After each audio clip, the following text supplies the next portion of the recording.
Halo, Assalamualaikum warahmatullahi wabarakatuh. Kembali lagi dengan aku Nana, dan hari ini kita akan belajar mengenai gerak lurus.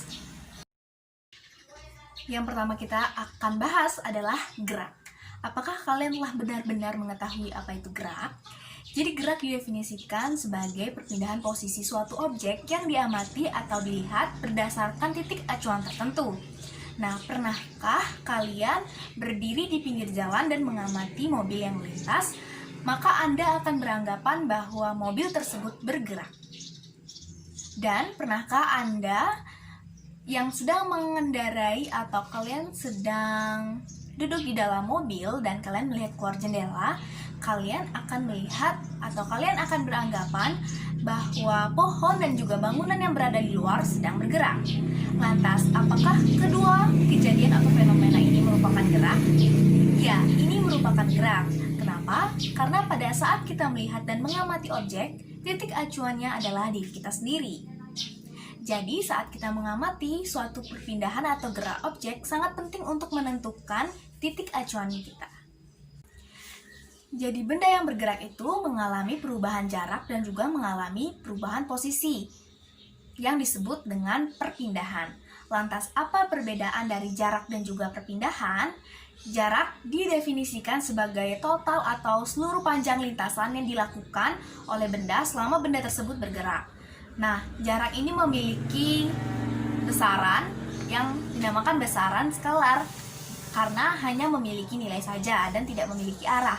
Nah, sedangkan perpindahan adalah garis lurus lintasan yang dilalui oleh benda ketika di awal sampai akhir benda berhenti. Nah, perpindahan ini merupakan besaran vektor karena memiliki nilai dan juga memiliki arah.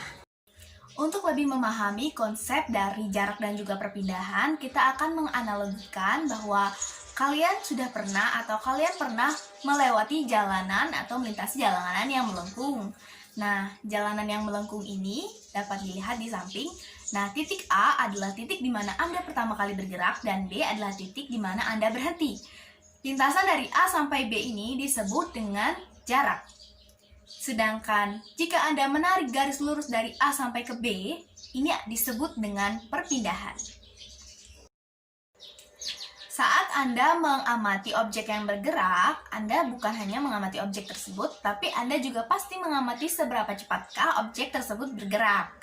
Nah, ada dua istilah di dalam menyatakan kecepatan objek, yaitu yang pertama adalah kelajuan, yang kedua adalah kecepatan. Kelajuan atau speed adalah jarak berbanding dengan selang waktu. Nah, sedangkan kecepatan atau velocity adalah perpindahan berbanding selang waktu. Perbedaan di antara keduanya adalah besaran. Jika kelajuan adalah besaran skalar karena hanya memiliki nilai, dan kecepatan adalah vektor karena memiliki nilai dan juga memiliki arah.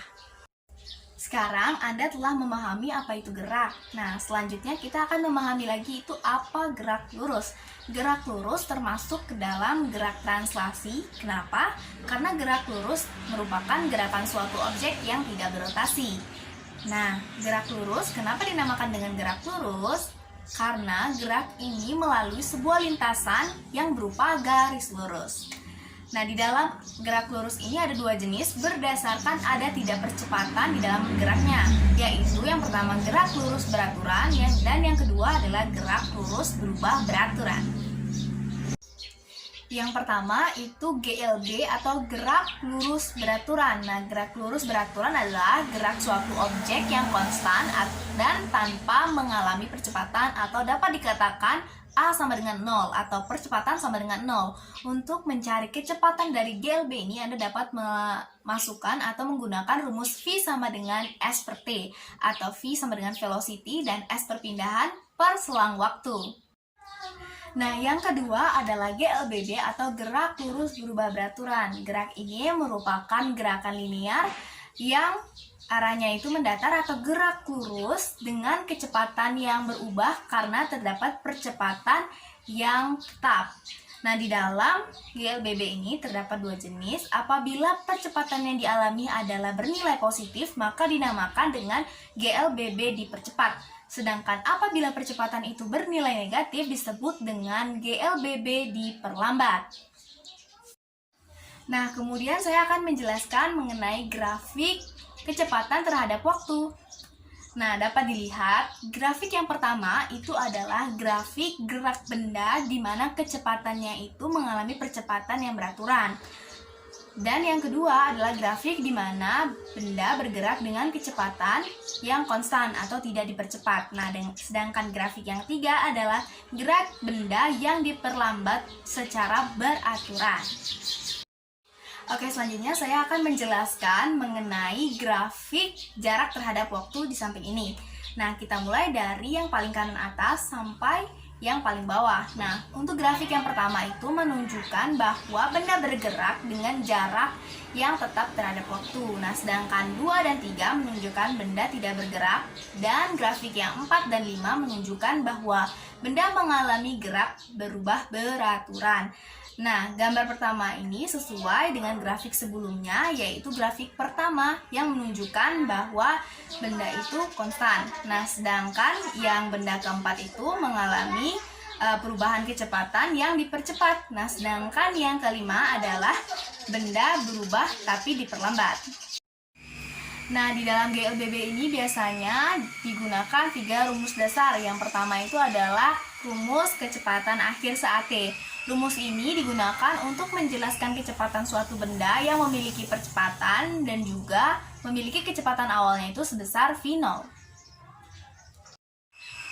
Nah, rumus kedua yang digunakan di dalam GLBB atau gerak lurus berubah beraturan adalah rumus perpindahan saat T. Nah, rumus ini digunakan untuk menjelaskan berapa perpindahan benda saat diketahui informasinya itu adalah kecepatan awal, kecepatan akhir, dan juga percepatannya.